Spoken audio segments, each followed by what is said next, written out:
नमस्कार दोस्तों, संस्कृत की कक्षा में एक बार आपका फिर से स्वागत है। तो आज का हमारा विषय है शब्द रूप। तो हम लोग इस वीडियोस में शब्द रूप पढ़ रहे हैं। तो शब्द रूप में हम लोग अकारांत पढ़ रहे थे। आकारांत अर्थात जिसके अंत में अ ध्वनि आए, इसकी मात्रा नहीं होती इसलिए अध्वनि आए जिसके अंत में, उस शब्द को अकारांत कहेंगे। तो हम लोग अकारांत शब्द रूप में पुल्लिंग अकारांत पढ़ चुके हैं। स्त्रीलिंग आकारांत में नहीं होता है, आकारांत में होगा। अकारांत में स्त्रीलिंग शब्द रूप नहीं मिलेंगे, इसलिए आज हम लोग अकारांत में नपुंसक लिंग पढ़ेंगे। तो आज का हमारा विषय अकारांत नपुंसक लिंग में होगा पुस्तक।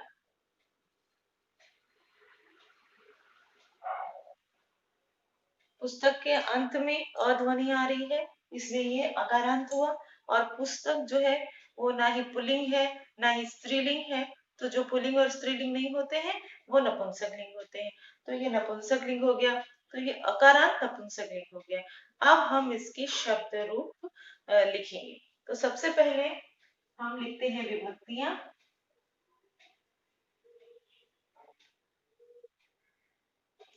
फिर एक वचन,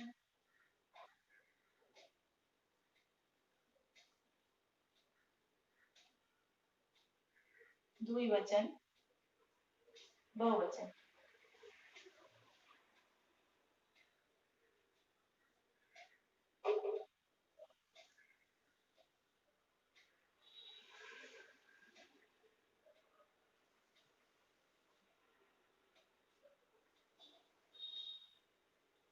इतना तो आप सबको आ ही गया होगा, एक खाका बनाना आ गया होगा।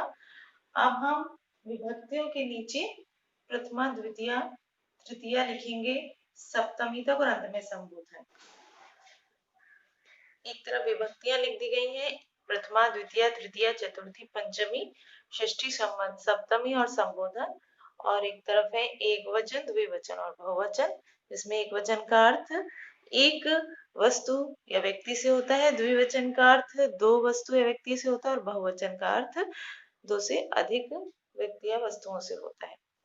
तो एक बार अब हम अकारांत नपुंसक लिंग शब्द पुस्तक को पढ़ते हैं। सबसे पहले हम प्रथमा विभक्ति को पढ़ेंगे और उसके एक वचन, द्विवचन और बहुवचन को। उसके बाद हम द्वितीय तृतीय करते हुए नीचे संबोधन तक पढ़ेंगे। तो शुरू करें। प्रथमा विभक्ति का है पुस्तकम, पुस्तके, पुस्तकानि। पुस्तकम, पुस्तके, पुस्तकानि। पुस्तकेन, पुस्तकाभ्याम, पुस्तकैः। पुस्तकाय, पुस्तकाभ्याम, पुस्तकैभ्यः। पुस्तकात्, पुस्तकाभ्याम, पुस्तकैभ्यः। पुस्तकस्य, पुस्तकयोः, पुस्तकानां। पुस्तके, पुस्तकयोः, पुस्तकेषु। हे पुस्तक, हे पुस्तके, हे पुस्तकानि। एक बार और देखते हैं। पुस्तकम, पुस्तके, पुस्तकानि। पुस्तकम, पुस्तके, पुस्तकानि। पुस्तकेन, पुस्तकाभ्याम, पुस्तकैः। पुस्तकाय, पुस्तकाभ्याम, पुस्तकैभ्यः। पुस्तकात्, पुस्तकाभ्याम, पुस्तकैभ्यः। पुस्तकस्य, पुस्तकयोः, पुस्तकानां। पुस्तके, पुस्तकयोः, पुस्तकेषु। हे पुस्तक, हे पुस्तके, हे पुस्तकानि। तो चलिए, अभी हमने पढ़ा अकारांत नपुंसकलिंग शब्द पुस्तक का। अब हम इसके आधार पर और कौन कौन से शब्द रूप बनेंगे ये भी आपको बता देंगे, लेकिन उससे पहले एक आपको हम बात बताना चाहेंगे कि अगर किसी शब्द में र या फिर श, किसी भी शब्द में र या श ये वाला आ रहा है और उसके आगे न लिखना है, तो उस न का अड़ा हो जाता है, न का अड़ा हो जाएगा। अगर उस शब्द में र या श आ रहा है और उसके बाद न आ रहा है तो वो अड़ा हो जाएगा। शब्द रूप में भी जहां जहां पर भी शब्द रूप में न रा या श है उस शब्द में और न आ रहा है तो ना का अड़ा हो जाएगा। जैसे पुस्तक का है, पुस्तक में रा या श नहीं है तो बन गया जैसे पुस्तकानी, पुस्तकानी हुआ। तो ये ना है तो ये ना का ना ही रहेगा क्योंकि इसमें रा या श नहीं है। अगर हम इसी जगह गृह शब्द लें, गृह जो है ये भी नपुंसक लिंग है और ये भी अकारांत है, अगर हम गृह लें क्योंकि इसमें र लगा हुआ है तो ये गृहाणि हो जाएगा, ना का अड़ा हो जाएगा। ठीक है, अब चलिए अब इसके आधार पर हम आपको शब्द बता देते हैं। बस आपको ये ध्यान देना है कि अगर उस शब्द में र या श आ रहा है तो उसमें अगर पुस्तकानी पुस्तकेन जैसे होता है तो गृह की तरह गृहाणी और गृहेण हो जाएगा। ये ध्यान दे करके उस शब्द रूप की रचना कर लेनी है। और अंत में हम आपको गृह शब्द का भी एक शब्द रूप बता देते हैं जिससे कि आपको यह पता रहे कि कहाँ पर किस प्रकार के चेंजेस करने हैं। तो आइए पहले हम ये जान लेते हैं कि पुस्तक के आधार पर या अकारांत नपुंसक लिंग में पुस्तक के ही तरह और कौन कौन से शब्द रूप बनेंगे। तो अकारांत नपुंसक लिंग शब्द में अन्य शब्द बन सकते हैं मित्र यानी दोस्त, पर्ण यानी पत्ता, गगन यानी आकाश, कमल यानी फूल, पत्र पत्ता या चिट्ठी, जल यानी पानी, दुग्ध यानी दूध, गृह यानी घर।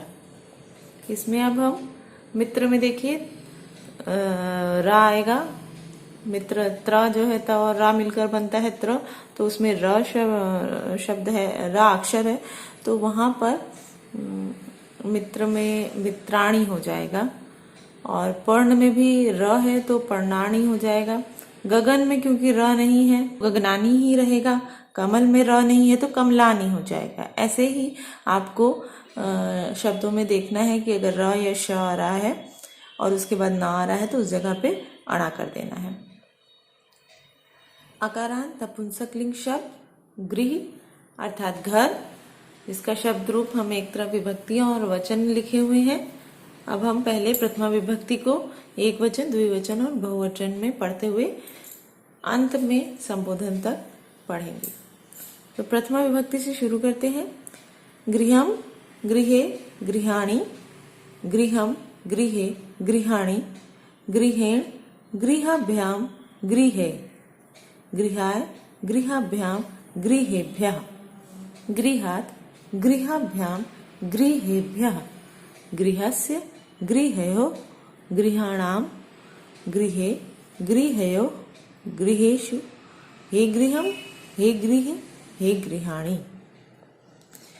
एक बार फिर से पढ़ते हैं। गृहम गृहे गृहाणि, गृहम गृहे गृहाणि, गृहेण गृहाभ्याम गृहैः, गृहाय गृहाभ्याम गृहेभ्यः, गृहात् गृहाभ्याम गृहेभ्यः, गृहस्य गृहयोः गृहाणां गृहे गृहयोः गृहेषु, हे गृहम हे गृहे हे गृहाणि।